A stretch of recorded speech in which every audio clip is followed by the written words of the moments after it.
All right, hello everybody. Welcome to our first lesson here. This is understanding law.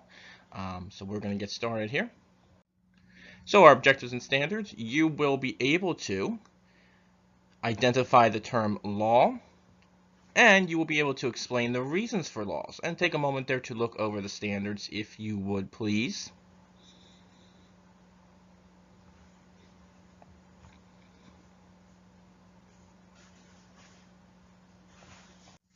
And our desired result.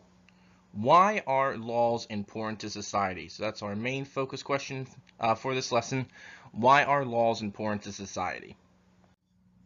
So the definition of law. There are many different definitions for the term law, sorry.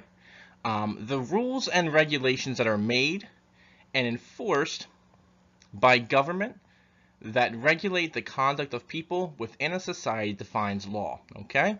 So the rules and regulations that are made and enforced by government that regulate the conduct of people within a society defines law.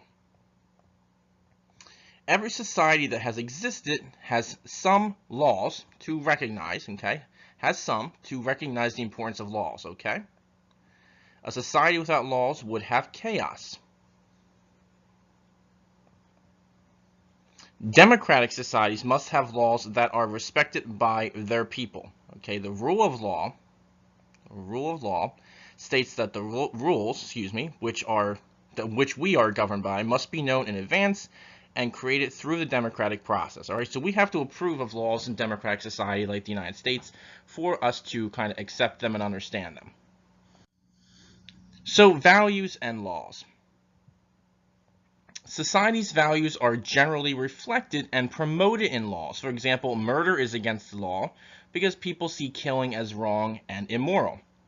The legal system is also expected to do certain things, okay, like protect basic human rights, which we'll talk about in a little bit, support fairness, help resolve conflicts, promote promote order, and stability, support desirable social and economic behavior, represent the will of the majority, and protect the rights of minorities. So we expect the legal system to do all of these things, right? Seems like a lot, but that's what we expect our laws to do. So recognizing human rights.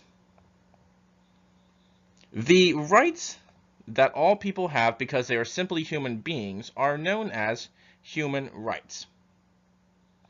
Advocating for human rights is to demand dignity for all people. So we want to make sure that everyone has the same rights and freedoms, basically. We see human rights all over the place, including homes, schools, and in our workplaces. Many countries around the world have agreed to the Universal Declaration of Human Rights, or UDHR. Okay, and this is Eleanor Roosevelt here, former First Lady. She helped draft this, and then this is just another picture here kind of explaining the Universal Declaration of Human Rights. So the Universal Declaration of Human Rights bans torture. Period there too. Bans torture. Sorry about that. And was adopted by the United Nations in 1948 under the leadership of Eleanor Roosevelt.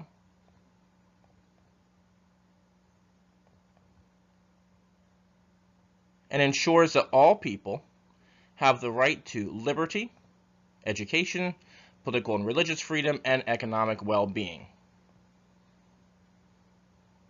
It is a binding treaty that has a system of international treaties and other legal mechanisms to enforce human rights. However, a country makes reservations or legal ways of making a provision less effective in their own country. So what that means is that even if a country signs the Universal Declaration of Human Rights, they don't always have to agree or abide by those things. Sorry, some of those were out of order there. All right, so our closure for this lesson. Why are laws important to society? So think about the importance of human rights. Think about, what laws do. Why does society create law? And that'll help you answer your question. Have a great rest of your day or night. Hope to talk to you soon.